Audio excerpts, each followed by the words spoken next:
Hello everyone, আসসালামু আলাইকুম রহমতুল্লাহি ওয়া বারাকাতুহু। আশা করি সবাই ভালো আছেন। আমি ভোলার অন্যতম সুন্দর এবং দৃষ্টিনন্দন মসজিদ নিজাম হাসিনা ফাউন্ডেশন মসজিদে জুম্মার নামাজ আদায় করতে যাচ্ছি। মসজিদটি ভোলার উকিলপাড়ায় অবস্থিত এবং এটি অত্যাধুনিক নকশা ও কারুকার্যে নির্মিত একটি অসাধারণ স্থাপনা।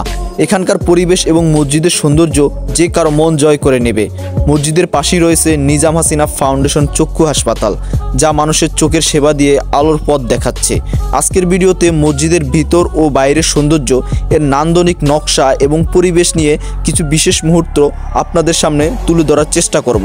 চলুন মসজিদের দিকে এগিয়ে যাই এবং এর অসাধারণ সৌন্দর্য আরও কাছ থেকে দেখি। প্রায় 1.5 একর জমির উপর নির্মিত এই দ্বিতল মসজিদটি আধুনিক কারুকার্যে সজ্জিত। 2010 সালের জুন মাসে নির্মাণ কাজ শুরু হয়। 2016 সালের ডিসেম্বর মাসে সম্পন্ন হয়। মসজিদটির নির্মাণে প্রায় 30 কোটি টাকা ব্যয় হয়েছে এবং এতে প্রায় 52,000 শ্রমিক কাজ করেছেন।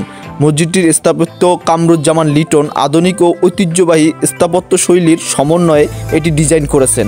মসজিদে 120 ফুট উচ্চতার 2টি মিনার এবং 60 ফুট উচ্চতার 4টি গম্বুজ রয়েছে।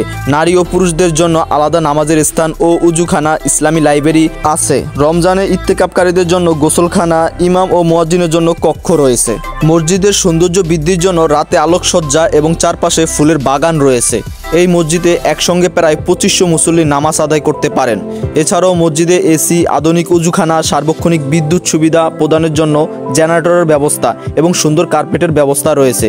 নিজাম হাসিনা ফাউন্ডেশন মসজিদ ভোলার অন্যতম আকর্ষণীয় স্থাপনা হিসেবে পরিচিত, যা স্থানীয় ও পর্যটকদের জন্য একটি দর্শনীয় স্থান। নিজাম হাসিনা ফাউন্ডেশন মসজিদ শুধু ভোলার নয়, সমগ্র বাংলাদেশের জন্য একটি অনুপ্রেরণার প্রতীক। এটি ভোলার ধর্মপ্রাণ মানুষদের জন্য গর্বের স্থান এবং ভোলায় আসা পর্যটকদের জন্য একটি অবশ্যই দর্শনীয় স্থান।